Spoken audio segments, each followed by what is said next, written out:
All right, we're going to do 3.1. It says, what's the average rate of change of this? Well, this happens to be a y equals mx plus b. This happens to be a line. And so the rate of change is the slope, which is 2, not 8. So no, it's not true.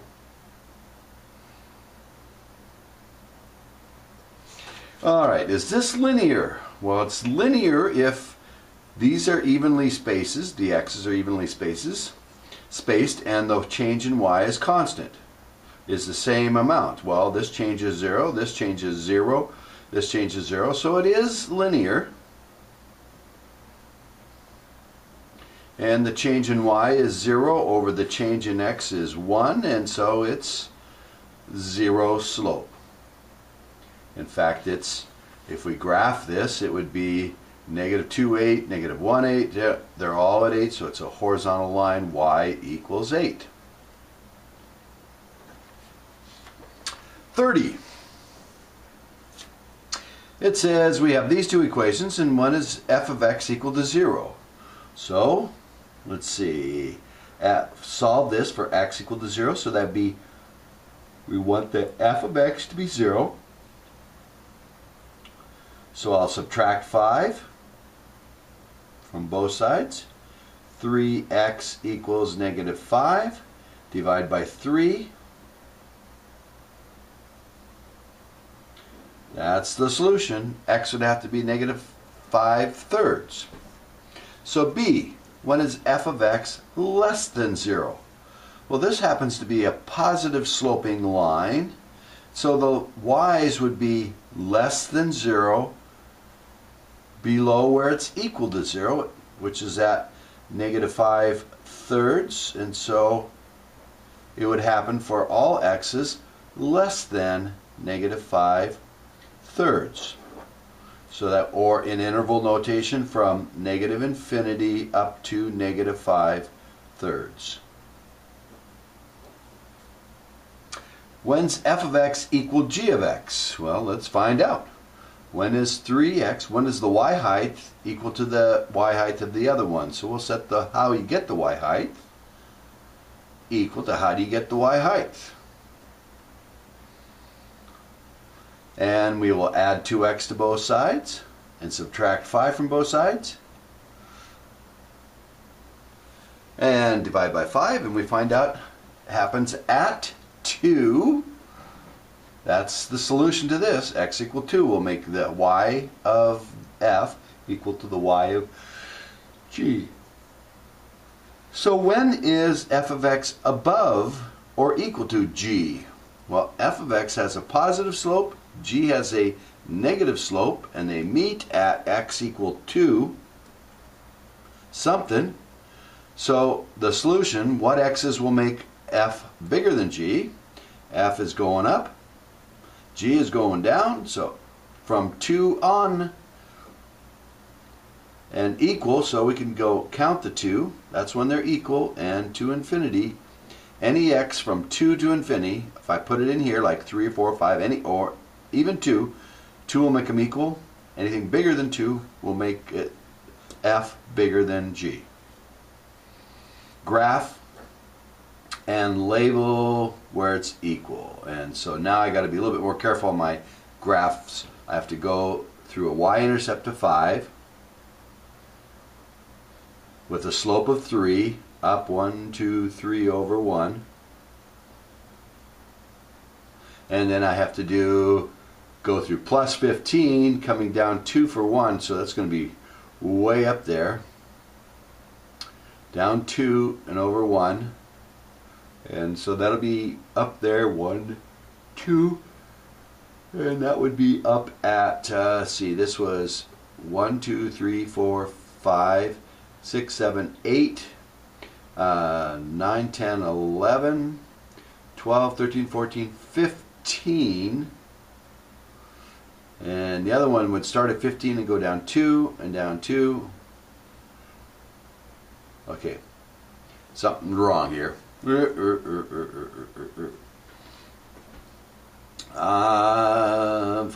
10, Add 2 is 5, divide by 2, 2. Okay, so add 2.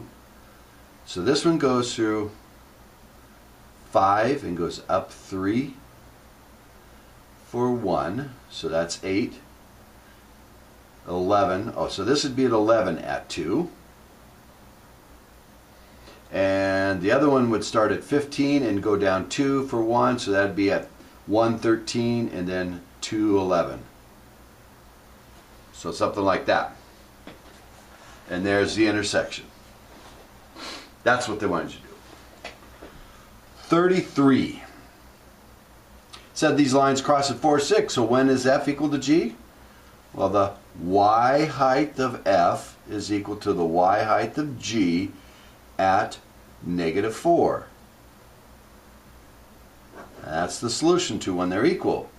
When is the F, which is this one, greater than the G, which is this one? Well, the F is above. The y's of F are greater than the y's of G over here from -infinity up to 4.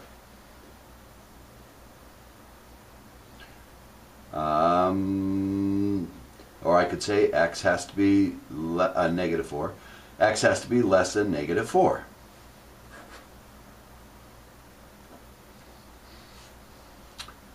Okay. 39, it says we have supply is this, so as the price increases, the supply increases. In other words, if you get a better price for your product, you're going to make more of them, and so there'll be a bigger supply. If the demand increase, the price increases, this is the negative slope, the demand will decrease. If the price goes up, less people are going to want it. So, what's the equilibrium price? Well, that would be when the supply equals the demand, so I'm going to have to do a little arithmetic here. -600 plus 550p equals 1200 minus 25p. I would add 25p, that'd be 75p, 25p to both sides, and I'm going to add 600 to both sides.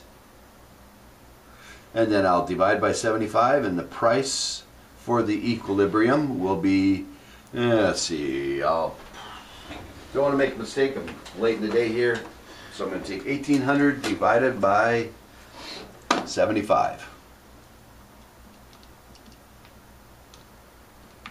And I get, hit the divide, I knew that didn't look right.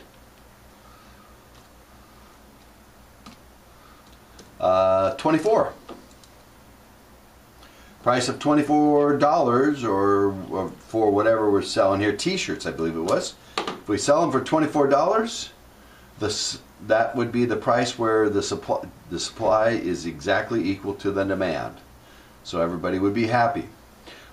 When would the price, where would the price be, for what prices where demand is greater than supply? Well, supply has a positive slope and demand has a negative slope.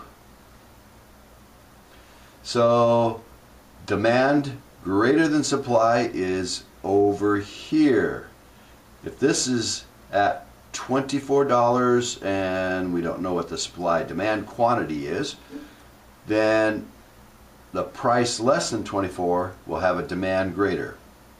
So should be from a price of 0 to $24 as when, and we want it demand is greater, so not at 24, that's when they're equal, and we wouldn't want to go any lower than 0. We could include it or not include it. That's kind of arbitrary. Price of 0 would be given away, virtually given away if we do anything really close to 0, so that's good now. And finally, if the demand exceeded the supply, if we were over in this area, there's more demand and there are shirts, and so that would, people would be wanting the shirts, the demand's not there, and so pretty soon the price would go up and reach the equilibrium, so the price would go up.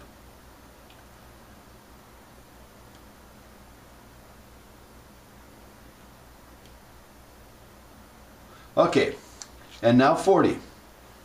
Luxury tax on the baseball team. And so the salaries are P for some reason, the pay that they give out.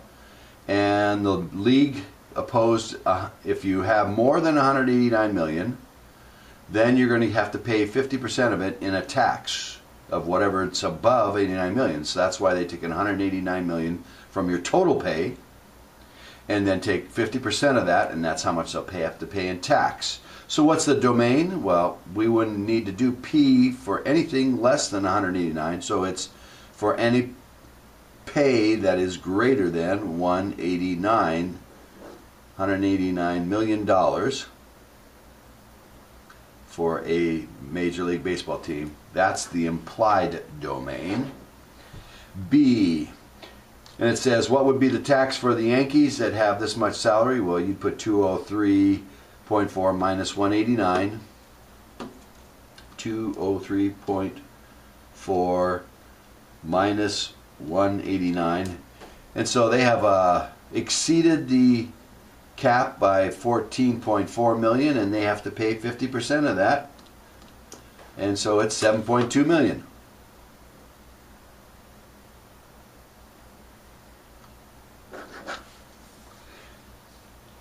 Graph it. Well, it has a slope of 0.5, so it's going up, and it starts at, let's see, if P is 0, half of 189 is 16, half of 189. If I multiply that times that, I get 189 divided by 2, and 194, so it'd have a 194, negative 194, and then rising with a slope of 1/2. So, but we wouldn't use anything below 189. That's where it crossed the x-axis. 189 minus that would be 0 for y. And so it would go there with the slope up, and the tax increases for everyone going up here. And I could do the units, but it says what will it be for 15.7 million if they have to pay that. So that would be a y value. And I could put that in. 15.7 equals 0.5 times P minus 189. To get rid of the 0.5, I would multiply by 2, and I get 31.4 equals P minus 189. Add 189, and I get 31.4 plus 189, and they're paying out 220.4. And I could also do it on the calculator. I could write the equation in,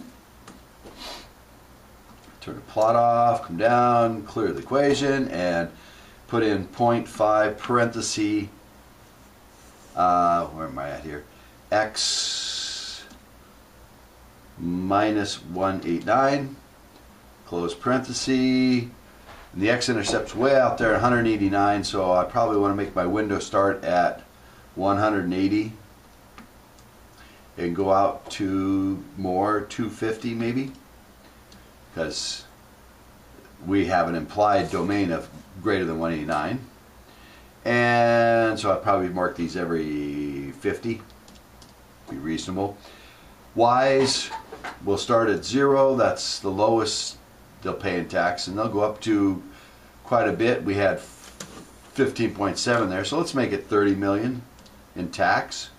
So graph. And they said in this last one, when is the tax 15? What's the salary? So I'm going to write in the tax is 15.7 million and graph that. And so there's when the team has to do that, and here's the salary that they would have.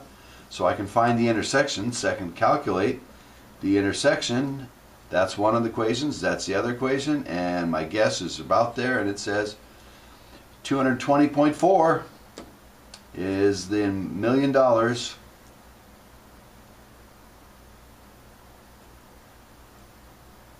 is where both the team has to pay 15.7 in tax. Okay, and that's 3.1.